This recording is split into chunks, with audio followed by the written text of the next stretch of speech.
Thank you all of you. जैसा कि हम बात कर रहे हैं आज इस पावन पर 26 जनवरी के बारे में। 26 जनवरी एक महान पर्व के रूप में हम मनाते हैं।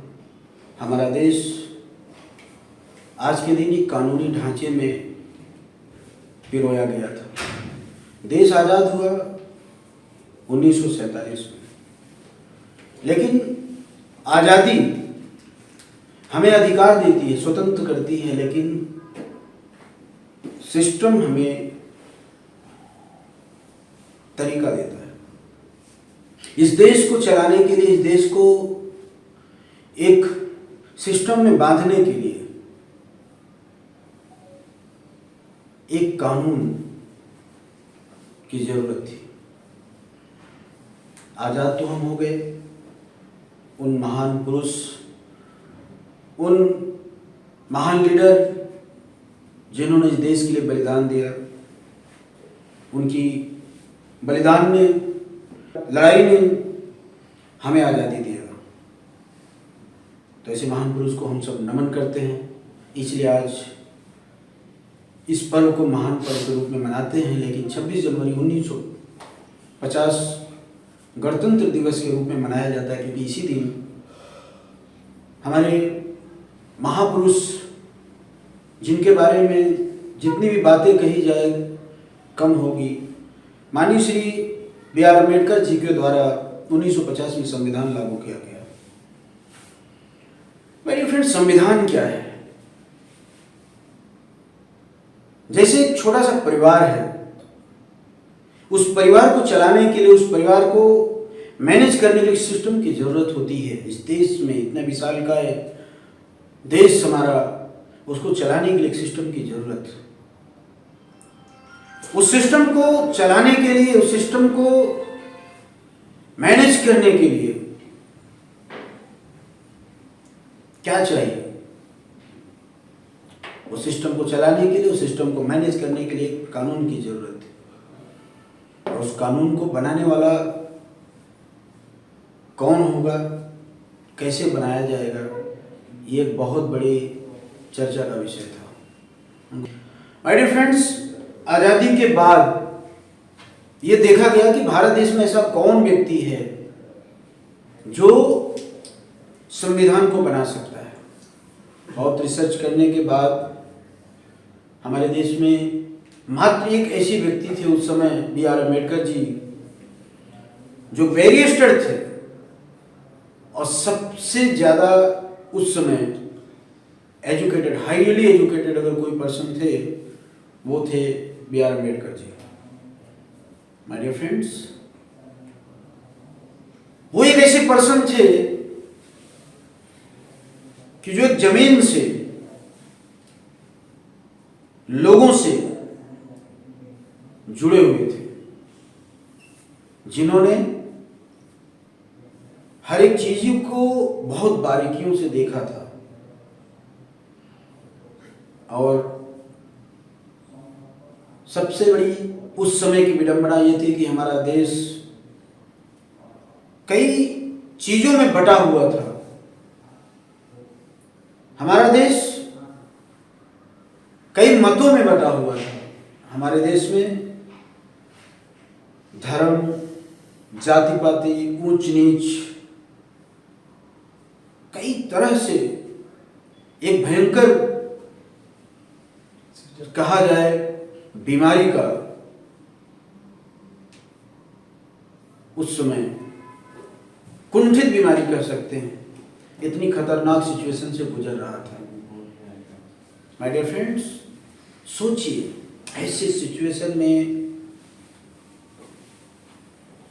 ऐसे माहौल में देश के लिए एक संविधान, एक प्रारूप तैयार करना कोई सहज बात नहीं थी। और उस समय भारतवर्ष में ऐसा कोई व्यक्ति नहीं था कि जो इस सिस्टम को, इस कानून को लागू कर सकता था। आज हम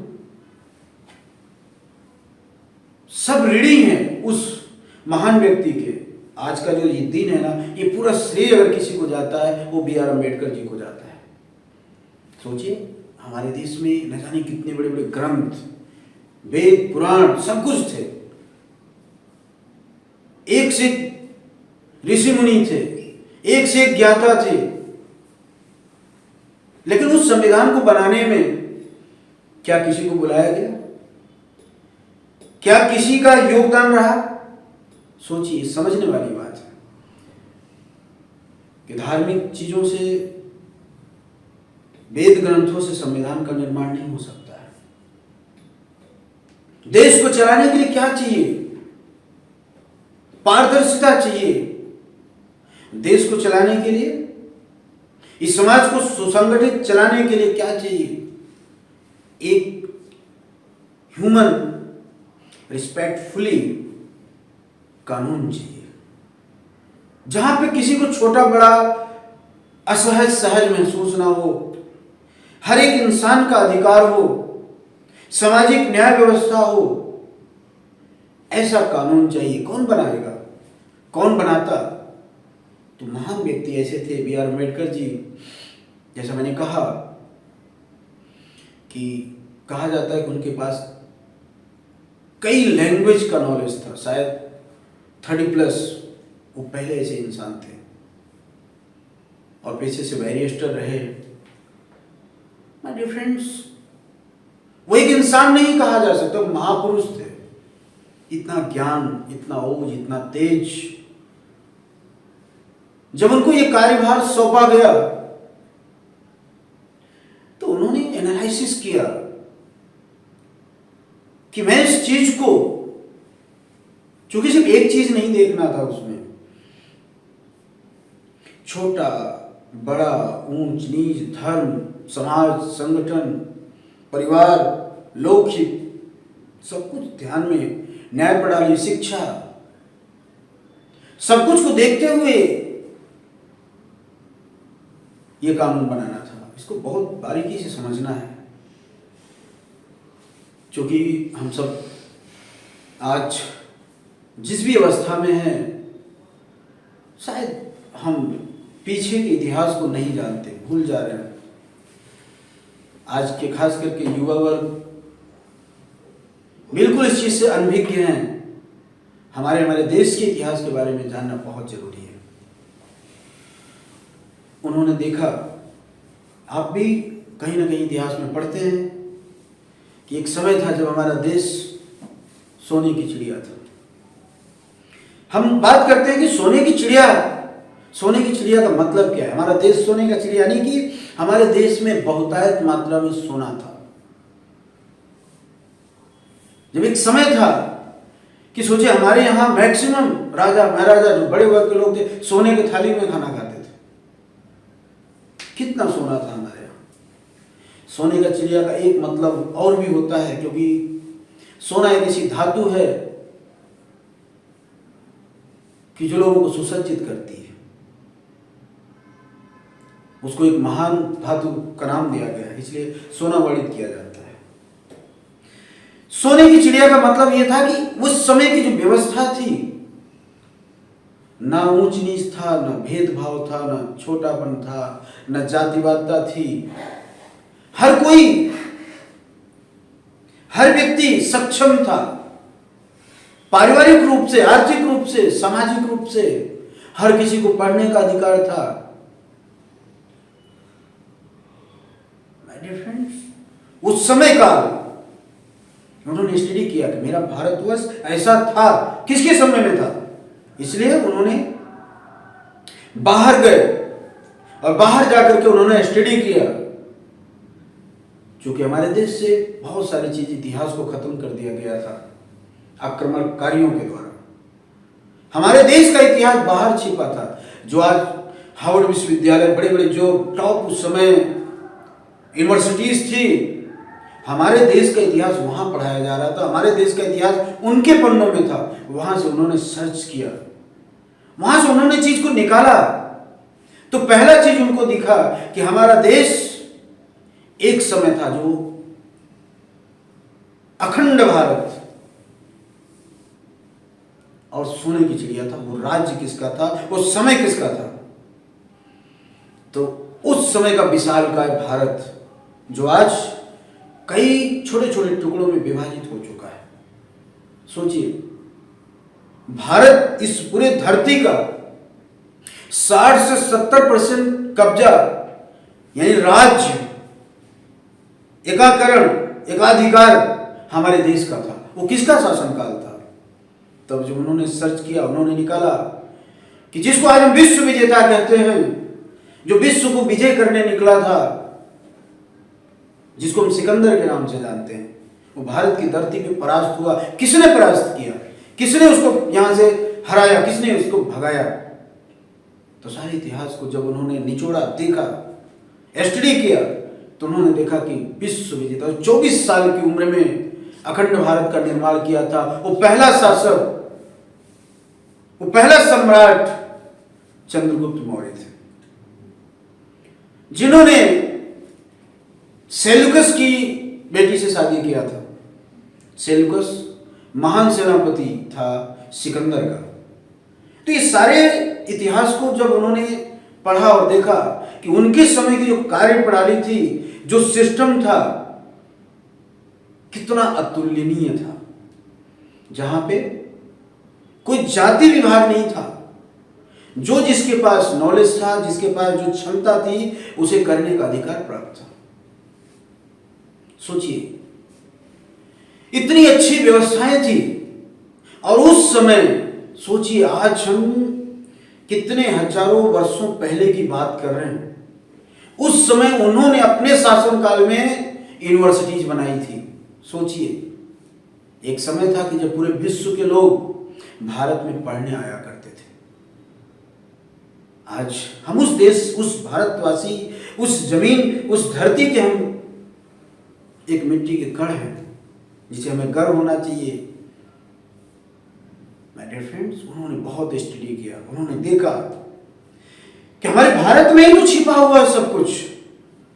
और उसको स्टडी करने के बाद उस कानून व्यवस्था, उस प्रणाली को उन्होंने बहुत ध्यान से स्टडी किया कि इस समय स्वर्णिम काल जो बोला जाता है, उसके कानून, उसके प्रारूप क्या थे। फिर देन आफ्टर अशोक को हम जानते हैं। चंद्रगुप्त के बाद उनकी दूसरी पीढ़ी, जिनका नाम हम बहुत शान से, बहुत गर्व से लेते हैं, सम्राट अशोक की बात करते हैं। वो कौन थे? उन्होंने उनके ऊपर स्टडी किया। उन्होंने देखा कि हम अपने इतिहास को भूल चुके हैं, और जो इतिहास भूल जाता है तो उसके समाज का अंत होना स्वाभाविक है।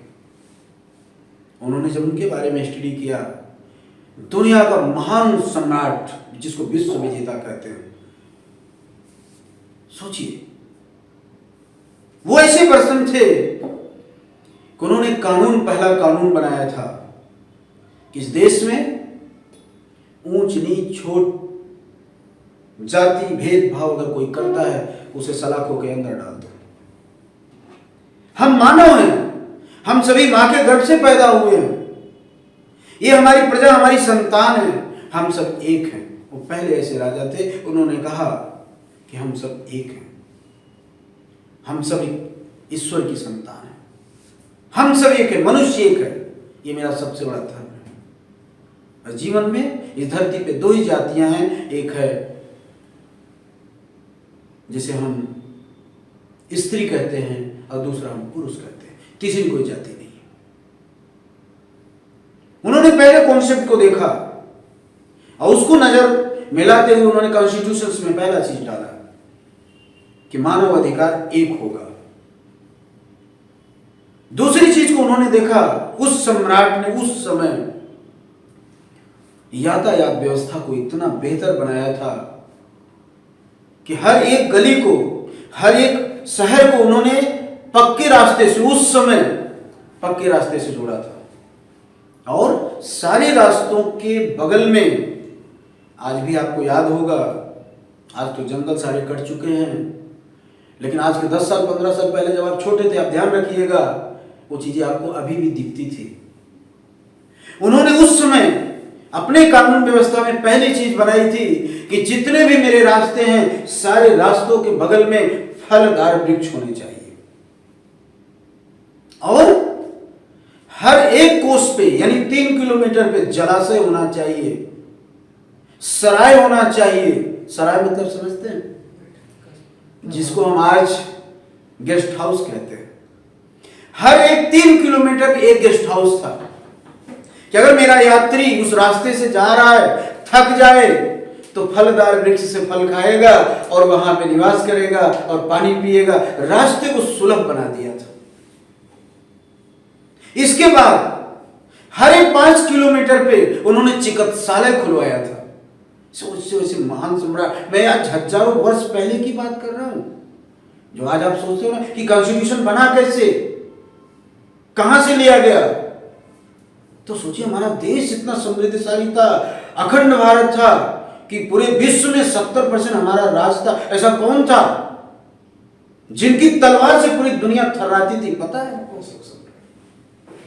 कि उनकी अगर तलवार निकलती थी ना म्यान से तो बिजली कड़कती थी। ध्यान रखना, वैसे सम्राट थे कि जब उनके म्यान से जिस दिन तलवार निकलती थी, बिजली कड़कने लगती थी, तो पूरे देश को पता चल जाता था कि सम्राट की तलवार निकल गई। वो कोई महान, कोई आम पुरुष नहीं थे। उनको कहा जाता है, जब आप चाइना में जाते हैं, चाइना में आज ओवरऑल आप उनकी बुक पढ़ेंगे, ये सब बाहर से आए तो कहा जाता है देवों न तुल्य, देवों न प्रिय। देवताओं में सबसे ज्यादा अगर कोई प्रिय था वो हमारे देश का ऐसा महान सम्राट था, वो अशोक था। सोचिए उस समय हमारा देश कैसे समृद्धशाली था। फिर उन्होंने स्टडी किया, सोचिए सारी चीज उनको वहां से मिलना चालू हो गया कि वही कॉन्स्टिट्यूशन, वही रूप हमारे देश में लगाने की जरूरत है। फिर उनका नजर गया कहां पे? उनके बनाए हुए शिलालेख पे, जिसको हम स्तंभ कहते हैं। उन्होंने उनको बहुत गौर से देखा। अशोक स्तंभ जिनमें 4 शेरवाड़ी थे। जब उनका नजर उस पे गया तो उनका पूरा सलूशन ही वहीं से हो गया। पूरा कॉन्स्टिट्यूशन का सलूशन वहीं से हो गया, क्योंकि 4 शेर जो है ना वो क्या इंडिकेट करता है? सोचिए पहले, पता है? ईस्ट वेस्ट नॉर्थ साउथ, चारों दिशाओं में नजर रखो, यह आपका कॉन्स्टिट्यूशन कहता है। दूसरा, 4 चीज समाज को बेहतर बनाने के लिए 4 चीजों की जरूरत है। पहला है बेहतर शिक्षा। जब आप उस स्तंभ को आप देखेंगे ना, उसके नीचे बहुत बढ़िया सा चित्र बना होता है। तो पहला चीज क्या है? शिक्षा। दूसरा चीज क्या है? चिकित्सा। तीसरी चीज क्या है? सुरक्षा। और चौथी चीज क्या है पता है? सामाजिक प्रणाली, सामाजिक एकता, एकाकरण, सामाजिक व्यवस्था, न्याय व्यवस्था बनी रहे। ये 4 चीज इंडिकेट करता है। अगर मैं बात करूं, रामायण पढ़ लो, गीता पढ़ लो, कुरान पढ़ लो, बाइबल पढ़ लो, सिर्फ अशोक स्तंभ को पढ़ लो। यानी कि एक तरफ अशोक स्तंभ रख दो और बाकी तरफ सारे वेद पुराण रख दो। उस अशोक स्तंभ में क्या चीज है? वो जो कॉन्स्टिट्यूशन से बनाया गया उस अशोक स्तंभ से ही बनाया गया। ये 4 चीज समझ में आया?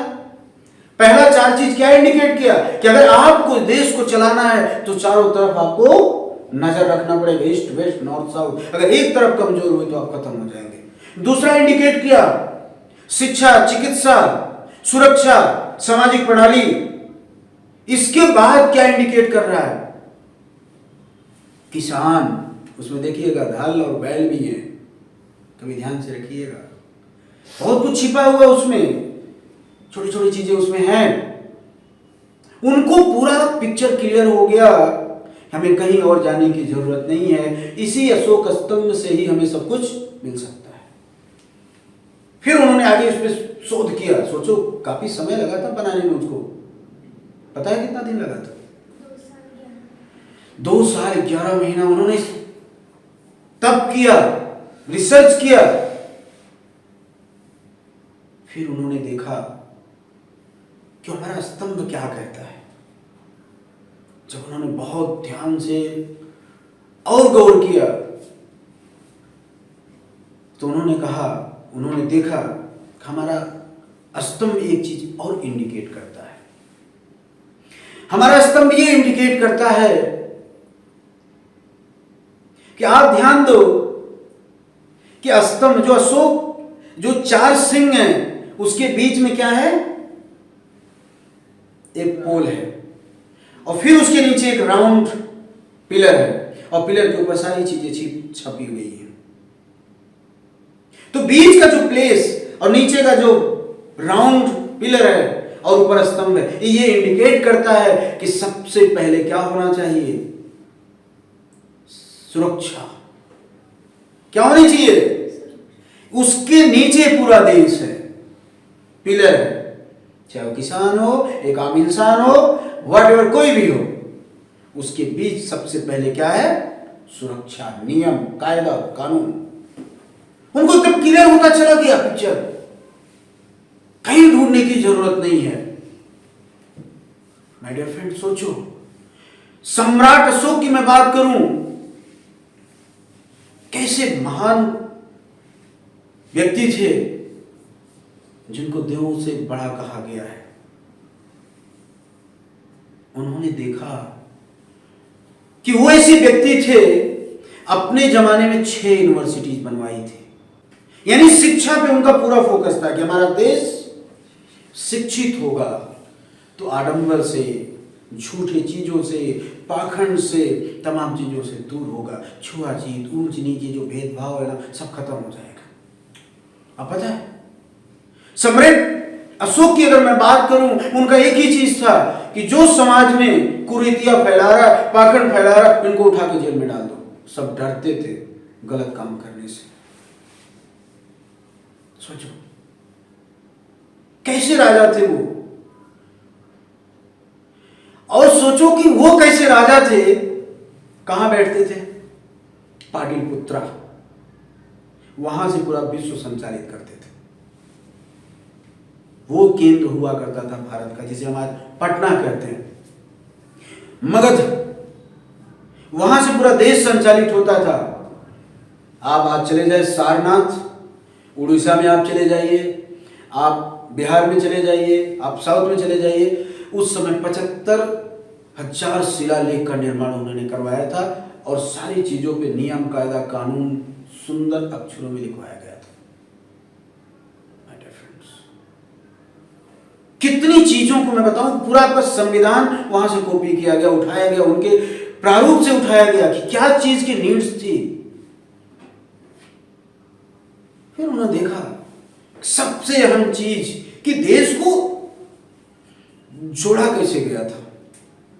पता है, उस समय बड़े बड़े स्तर पे उन्होंने निर्माण किया था महामंत्री, फिर छोटे स्तर पे मंत्री, छोटे स्तर पे ऐसे अलग अलग छोटे छोटे लेवल पे जो है मंत्रालय का गठन किया गया था।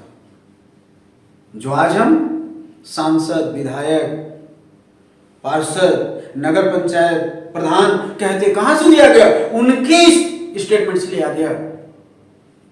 पता है, आपके देश का संविधान पूरे विश्व से अलग है। क्यों? ये किसी का कॉपी नहीं है, ये आपके महान सम्राट और उस आपके इतिहास काल से उठाए गए एक प्रतिरूप है। सोचिए, लेकिन हम ये सब चीजें पता नहीं, क्योंकि इतिहास से सब गायब कर दिया गया। क्यों गायब कर दिया गया? क्योंकि अगर आप इतिहास को जानोगे तो आपके अंदर फिर एक लहर जागेगी और ये देश फिर सोने की चिड़िया बन सकती है।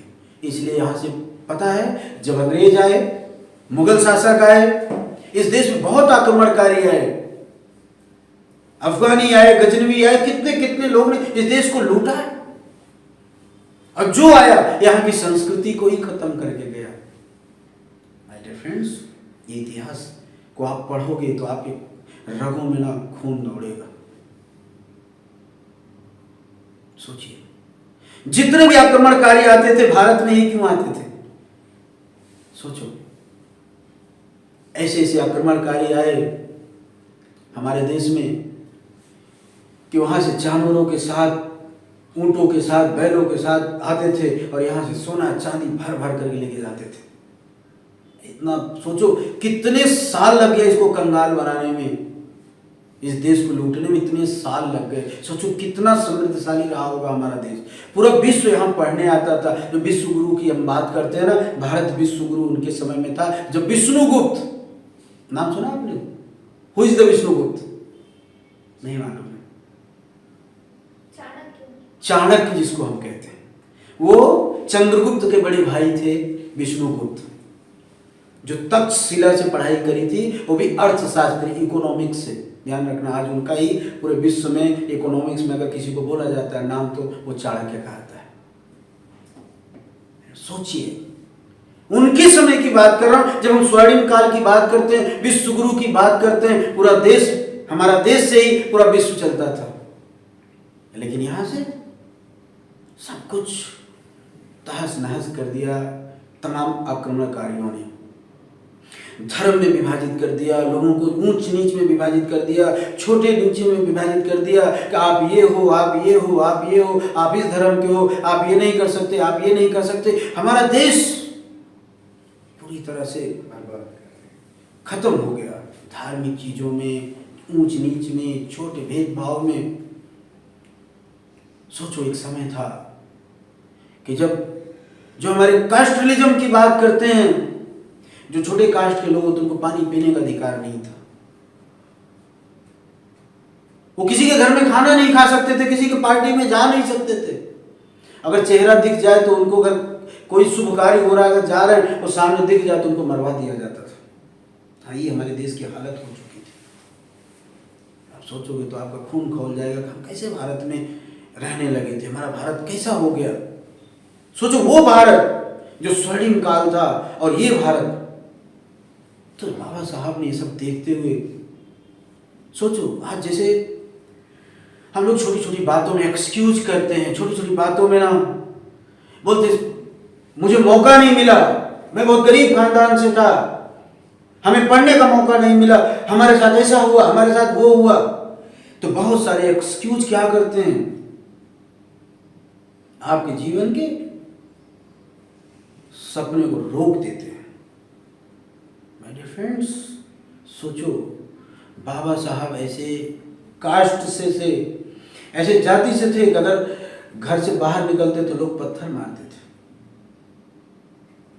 सोचो, पानी पीने का अधिकार नहीं होता था। तालाब से, जिस तालाब में, तालाब उस समय तालाब जलाशय हुआ करता था,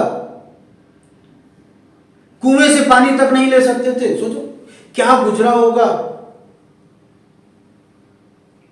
हमारे आपके साथ थोड़ी सी समस्या खड़ी होती है तो हम कहते हैं कि हमारे साथ ये हुआ है।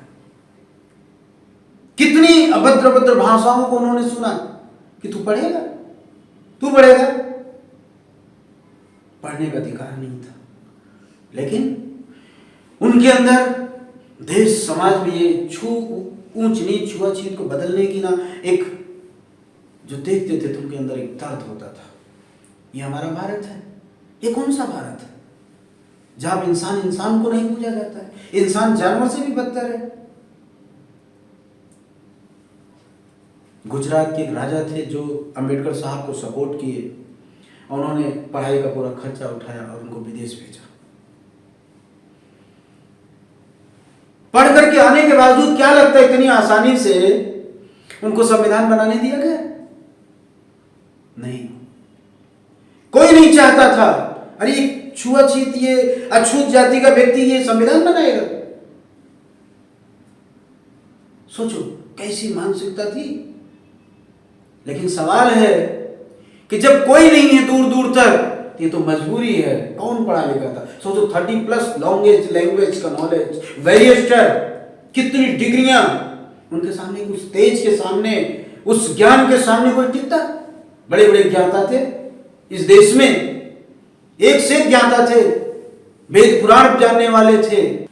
ये हमारा अतीत है। अतीत अगर आप नहीं जानोगे, नहीं समझोगे, कैसे गर्व करोगे? कैसे आपको पता चलेगा कि इतने दर्द को और कितनी समस्याओं को झेल करके आज हम यहां तक हैं? सोचो आप,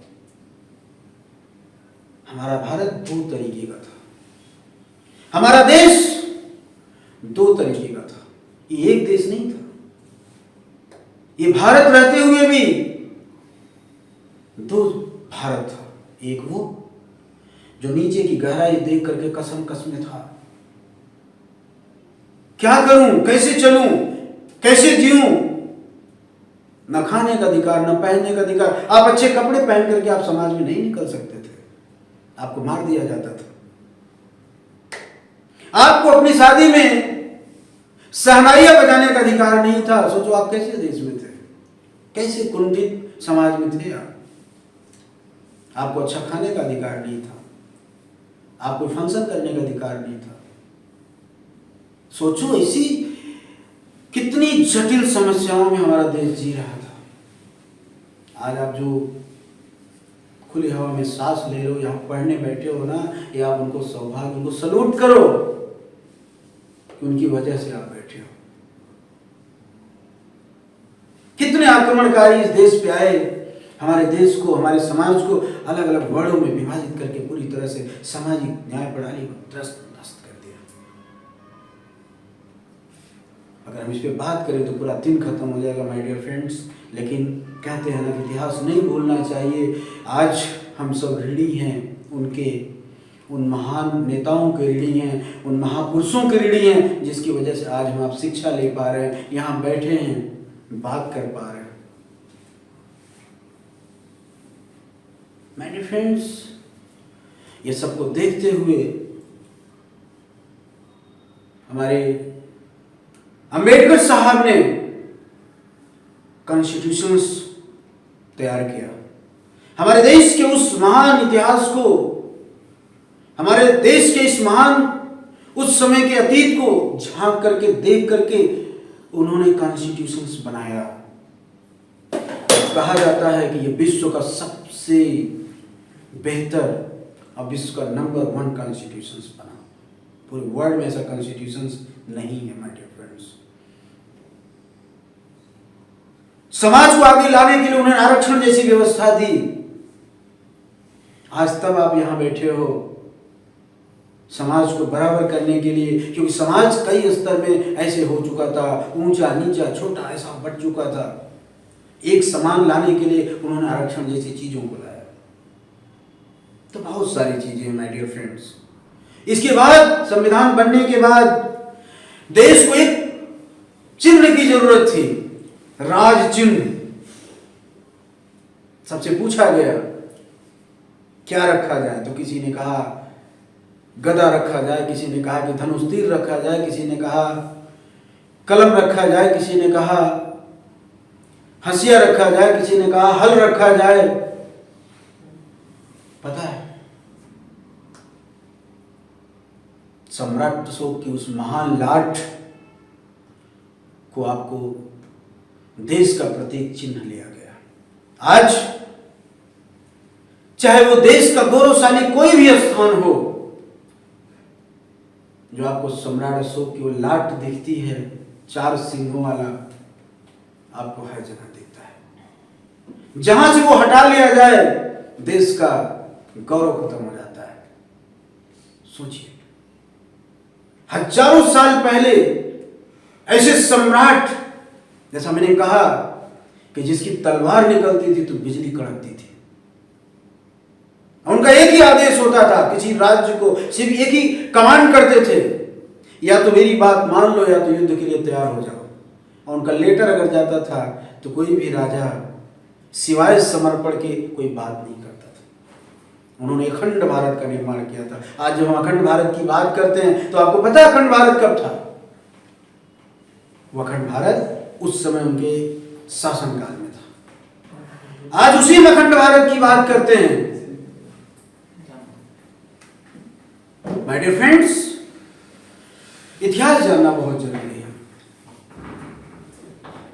उन्होंने कलिंग का युद्ध हुआ, पता है आपको? जब एक तरफ से पूरे राज्य को नेस्तनाबूद कर दिए थे, उसमें छोटे क्या बड़े क्या बच्चे क्या एक तरफ से काट दिए थे। सम्राट अशोक की वो तलवार जब खूंखार हुए, कहा जाता है कि ऐसा खूंखार राजा भी आज तक कोई पैदा नहीं हुआ। अगर उस प्रजा से प्रेम किए तो अपने देश और अपने समाज के लिए वो क्या बन गए? चंड। उनका दूसरा नाम चंड कहा जाता है। पता है इतिहास के बारे में? अशोक को चंड भी कहा जाता है। जैसे आप पढ़ते हैं, कहा जाता है चंडी दुर्गा जी, वैसे वो चंड जब उन्होंने अपने देश अपने समाज के हित के लिए, सोचिए, चंड बन गए, एक तरफ से पूरे राज्य को काट दिया था अपनी तलवार से। सोचो, एक राजा।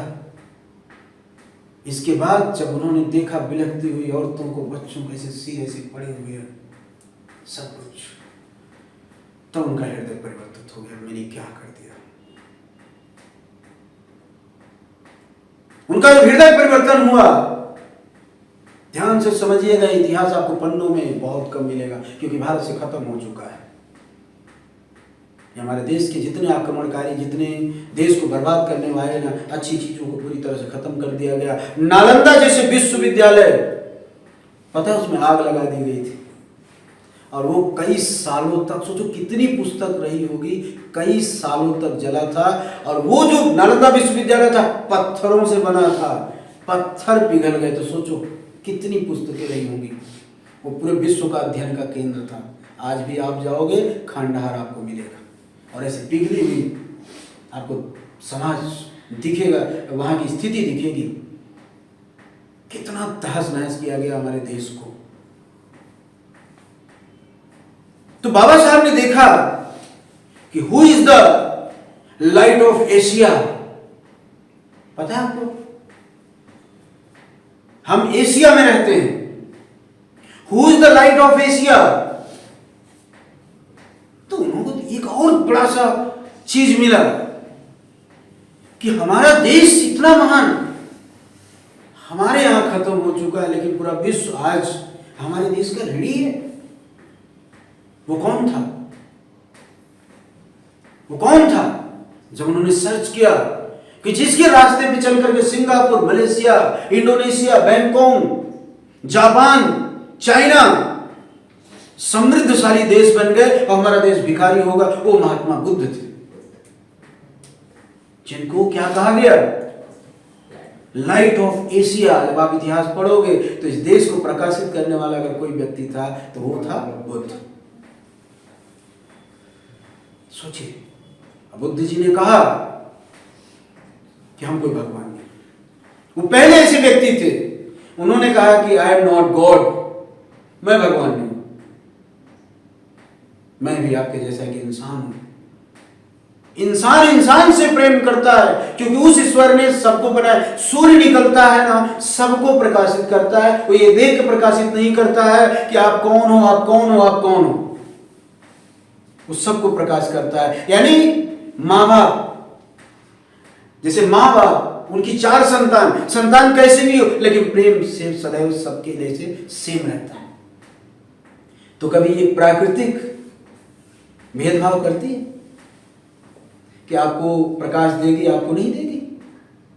ये सूर्य चमक रहा है तो सबको प्रकाशित कर रही है, ये हवा बह रही है तो सबको मिल रहा है, ये धरती सबकी है। तो who is the God? Buddha ने कहा कि गॉड स्वयं आप हैं। अपो दीपो भव, स्वयं के अंदर दीप जलाओ। ये प्राकृतिक ही ईश्वर है जो पंच तत्व निर्मित ये शरीर है। बात समझ में आ रहा है? तो who is the light of Asia? तो उन्होंने देखा कि कितनी चीजें छिपी हुई हमारे देश में और हम इसे अनभिज्ञ हैं।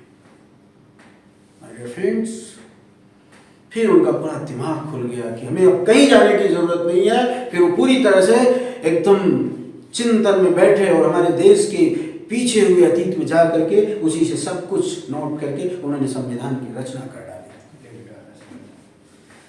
और लिखने के बाद कई महीनों के बाद आज के दिन ही इस संविधान पूरे महान पर्व के साथ लागू किया गया और यह हमें आपको जीने और चलने का अधिकार दिया और वहीं से हम स्वतंत्रता की जिंदगी जीना चालू कर दिए। क्या आपके साथ गलत होगा? तुरंत आपको पनिशमेंट किया जाएगा। आपको इस अधिकार से जीना है, आपको इस अधिकार से जीना है, आपको ऐसा करना है, आपको इसके तहत रहना है। ये सारी कानून व्यवस्थाएं लागू हो गई और तब से हमारे यहाँ सुचारू रूप से देश आगे बढ़ना चालू हुआ। माय डियर फ्रेंड्स, ये रहा हमारा अतीत। लेकिन एक चीज मैं आपको बताना चाहूंगा कि उन सिपाहियों ने, उन लीडरों ने, उन देशभक्तों ने तो बहुत कुछ किया, देश को आजाद किया, संविधान बनाया, सब कुछ बनाया। लेकिन हमारा फर्ज क्या है? क्या हम अपने फर्ज के बारे में जानते हैं? हमारा फर्ज क्या है? हम क्या कर सकते हैं? माय डियर फ्रेंड्स, हमारा फर्ज है हम जिस समाज में रहते हैं सामाजिक एकता को बनाए रखें। दूसरी चीज है कि हम उस समय अंग्रेजों से लड़ रहे थे, उस समय आजादी से लड़ रहे थे, तमाम ऐसे गलत चीजों से हम लड़ रहे थे और आज भी लड़ रहे हैं। लेकिन आज की लड़ाई किससे है? समझा आपने? आज हमें किससे लड़ना है? आज हमें क्या करना है? आज भी हमें क्रांति की लड़ाई लड़ने की जरूरत है। पहली चीज है आर्थिक व्यवस्था। देश बदल चुका, सब कुछ बदल चुका है, लेकिन आपको आपके परिवार के लिए, आपके समाज के लिए आर्थिक लड़ाई तो लड़नी पड़ेगी। दूसरी चीज है, ये आपका अधिकार है अपने परिवार को, अपने बच्चों को शिक्षित करना। ये आपकी दूसरी लड़ाई है। तीसरी लड़ाई है समाज में जब आप निकलते हैं, जैसे मैं देखता हूं समाज में कहीं गंदगी हो रहा है, कुछ भी, कोई कचरा फेंक दे रहा, कुछ भी कर दे रहा, आप भी उसी में शामिल हो रहे, आप भी वही करते हो। ये आपका राइट्स क्या है? जरूरी नहीं कि देश को बर्बाद करने में आतंकवाद, देश को बर्बाद करने में अंग्रेज का ही रोल रहा है। नहीं, अगर अंग्रेज इस देश में आए तो अंग्रेज इस देश को बहुत कुछ दे के भी गए। लेकिन आज जिस लड़ाई से हम आप लड़ रहे हैं, हमारा भी दायित्व है। हम आज भी उन देशों से 50 साल पीछे हैं। सोचो, आज हम बुलेट ट्रेन का सपना देख रहे हैं, लेकिन बाकी देशों में आज 30 साल, 40 साल, 50, जापान जैसे देश में 50 साल पहले से बुलेट ट्रेन चल रही है। आज भी हम हमारे देश में 150 किलोमीटर प्रति घंटे की रफ्तार की ट्रेन चला पा रहे हैं, और जापान में हाईटेक 350 प्लस 500 प्रति घंटे की स्पीड से चलने वाली ट्रेन चल रही है। आप सर्च करिएगा। माय डियर फ्रेंड्स, सोचो भी हम कितने पीछे हैं। सिर्फ कुछ पॉलिटिकल लोगों के बोल देने से, बड़ी बड़ी बात करने से देश समृद्धशाली नहीं बनेगा। देश के समृद्धशाली बनाने में आपका क्या योगदान है?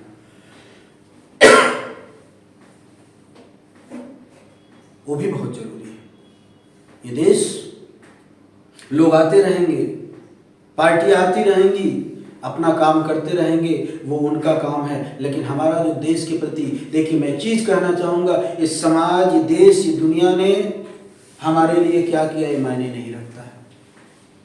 अगर हर कोई यही सोचता है मैं क्यों करूं, देश ने मेरे लिए क्या किया, समाज ने मेरे लिए क्या किया, माय डियर फ्रेंड्स, ये कोई मायने नहीं रखता है। मायने ये रखता है कि आपने समाज के लिए क्या किया है, आपने देश के लिए क्या किया है। अपनी लाइफ में कभी झांको और देखो कि हमने क्या योगदान दिया है। छोटे छोटे योगदान हो सकते हैं, जैसे आप जिस फील्ड में हैं, जैसे सामाजिक योगदान की बात आती है, मान लो आपके घर में कोई भूखा आता है और उसको आप 100-200 रुपया दे देते हैं, ये सामाजिक कार्य नहीं है। ध्यान रखना, इसको आपको समझना होगा, इस डिफरेंस को समझना होगा। हम सोचते हैं कि गरीब है, भीख मांग रहा है रोड पे, उसको हमने 2 रुपया निकाल के दे दिया, ये सामाजिक कार्य नहीं है। आप क्या कर रहे हैं? भिखारी पैदा कर रहे हैं।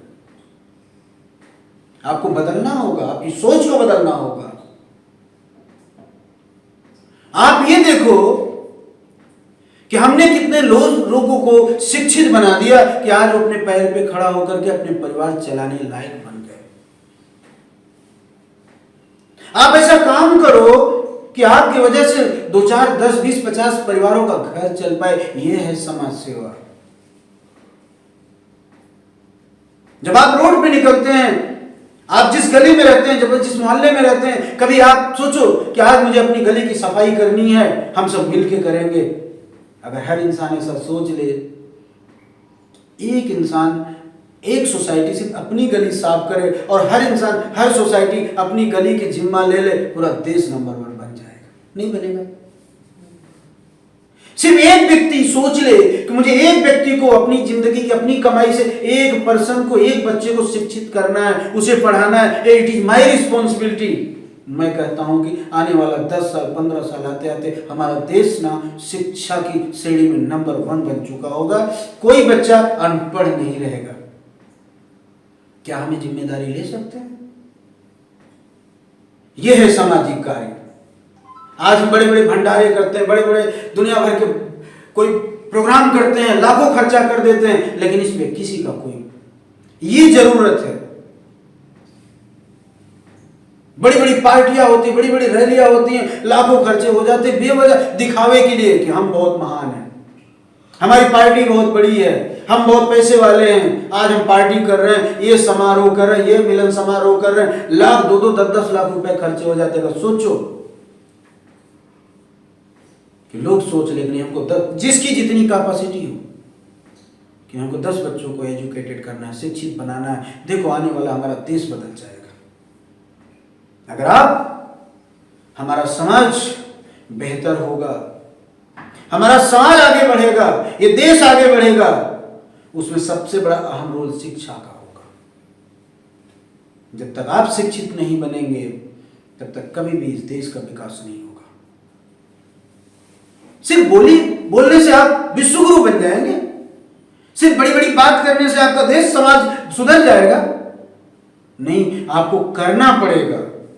आज आप सोचो, जितनी भी चीजों का निर्माण हो रहा है, कौन कर रहा है? छोटे छोटे बच्चे आप देखो, फॉरेन में, जापान देख लो, टेक्नोलॉजी में, चाहे सिम ले लो, मोबाइल ले लो, कोई भी टेक्नोलॉजी ले लो, रोबोट ले लो, क्रिप्टो ले लो, एआई ले लो, सुई ले लो, जहाज ले लो, ट्रेन ले लो, किसने निर्माण किया है? हम क्या निर्माण कर रहे हैं? हम क्या निर्माण कर रहे हैं? हम क्या बना रहे हैं? क्या योगदान है हमारा? कितने पीछे हैं? अगर कभी 1-2 चीज बना लेते हैं तो इतने खुश होते हैं ना, ताली बजाकर मेरे में तो पूरी दुनिया जीत लिया। सोचो पहले। और जो हमारे देश में युवा हैं, जो टैलेंटेड हैं भी, उनको प्लेस नहीं मिल रहा है, वो विदेश चले जाते हैं, वो उनको प्लेस दे रहा हो, हमारे यहाँ करो। सोचो, आज जब बात आती है अच्छी डिग्री लेने की, अच्छी पढ़ाई पढ़ने की, तो हम कहां सोचते हैं? हम अपने बच्चों को विदेश भेजेंगे। सोचो माय डियर फ्रेंड, कौन बदलेगा देश को? क्या ये सब जिम्मेदारी सिर्फ सरकार की है? ये सब जिम्मेदारी सिर्फ सरकार की है? नहीं, हमारी भी तो जिम्मेदारी, हमारी भी तो प्राथमिकता है। अरे भगत सिंह फांसी पर लटक गए, सुभाष चंद्र बोस अपनी जिंदगी दे दिए, भगत सिंह गोली खाए, किसी का भी आप नाम ले लो, चंद्रशेखर आजाद, भगत सिंह, तमाम ऐसे हमारे देश के जो सिपाही रहे हैं, वो देश के लिए बलिदान दे दिए। क्या वो बलिदान देने के लिए कहा जा रहा है आपको कि जाओ सरहद पे गोली खा के आओ? नहीं। अरे उसमें कुछ भी, थोड़ी सी भी समाज सेवा यही कर दो, अपने अंदर एक मिशन जगाओ, अपने अंदर एक विजन जगाओ, उसको कहते हैं सच्ची श्रद्धा, सच्ची निष्ठा, कर्म से, मन से, वचन से। जो काम कर रहे हो, जो जिम्मेदारी मिली है, उसमें 100% मन से, कर्म से, वचन से अपने दायित्व को निभाओ, वही एक दिन आपको आगे लेके जाएगा। पहली चीज। दूसरी चीज, आप तब आगे बढ़ेंगे जब आप पहले अपने आप को बेहतर बनाएंगे, और जब तक आप बेहतर नहीं बनेंगे, आप दूसरों को कैसे बेहतर बनाएंगे? तो अपने आप को बेहतर बनाने के लिए आपकी जो गोल है, आप जिस फील्ड में काम कर रहे हैं, उसमें कुछ अचीव करिए और अपने आप से कमिटेड होइए कि नहीं, मुझे हमारे इस कर्म से, जो हमारी संस्कृति ने सिखाया है, जो हमारे समाज ने सिखाया है, कहते हैं ना कि द्वार पे आया हुआ कोई भूखा नहीं जाना चाहिए। लेकिन भूखा तब नहीं जाएगा जब आपके पास कुछ होगा, तभी तो। भूखा का क्या मतलब है? कि आपने किसी को 2 रोटी खिला दिया, वो नहीं। भूखा का ये मतलब होता है कि आप इतने समृद्धशाली बनो कि आप अपने जैसे 1-2 लोग को उनकी बेहतर जिंदगी जीने के लिए प्रेरित कर सको, उनके लिए, समाज के लिए कुछ कर सको, वो काम करो। मैं तो यही जानता हूं, मेरी अपनी खुद की अपनी सोच है कि अगर देश समाज में हर एक इंसान सिर्फ एक कमिटमेंट कर ले कि नहीं, हमको समाज हित के लिए ये काम करना है, तो ये देश बहुत कम समय में बदल जाएगा। आज हमसे लोग पूछते हैं, मैं किसी को भीख देने में बिलीव नहीं करता हूँ। हमारे पास कोई भी आता है, पर्ची फाड़ने आता है कि मेरा ये प्रोग्राम है, आप 2-4 हज़ार दे दो, या भिखारी आता है, मैं कभी पैसा नहीं देता। लोग पूछते हैं सर ये तो बहुत गलत है। मैं पूछता हूँ ये समाज सेवा नहीं है, क्योंकि अगर आपने किसी को 10 रुपया भीख दिया ना, उसकी लत पड़ जाएगी, वो जिंदगी में काम नहीं करेगा, वो कामचोर होगा और इस देश में भिखारी ही पैदा होगा। उसको भी भगवान ने हाथ पैर दिया है। भिखारी किसे कहते हैं? गरीब किसे कहते हैं? गरीब उसे कहते हैं जिसकी आंख नहीं है, हाथ नहीं है, पैर नहीं है, उसकी मदद कर सकते हो, क्योंकि उसे ऊपर वाले ने गरीब बनाया है। वो कुछ नहीं कर सकता, लेकिन जिसके पास हाथ है, पैर है, सब कुछ है, वो गरीब कैसे हो सकता है? वो जाके मेहनत करे, मजदूरी करे। और अगर आप उनकी सहायता करते हो तो एक ध्यान रखना कि जो पैसा आप उसको दे रहे हो ना, उसका पाप आपको लगेगा। उसका जो भी कुकर्म करेगा, वो शाम को शराब पिएगा, गलत नीति करेगा, चोरी करेगा, जो भी दुर्व्यवहार करेगा ना, किसको जाएगा? आपको जाएगा। इसलिए कभी भी ऐसे लोगों को मत देना। लोग पूछते हैं कि सर समाज सेवा, तो मेरा अपना खुद का मैं बताऊं, मेरी समाज सेवा क्या है, हम क्या चाहते हैं। आज जब हम प्रोजेक्ट्स लाए तो गरीब से गरीब व्यक्ति जो कभी सपने में भी नहीं सोच सकता है कि हम प्रॉपर्टी बना लेंगे, अगर आज हमारे माध्यम से 25-50-100 लोगों का घर बस जाता है, 25-50-100 लोगों का घर बस जाता है, उनकी आर्थिक व्यवस्था सही हो जाती है, उनके बच्चे शिक्षित हो जाते हैं, आगे बढ़ेंगे, तो कल वो अपना परिवार संभाल लेंगे कि नहीं संभालेंगे?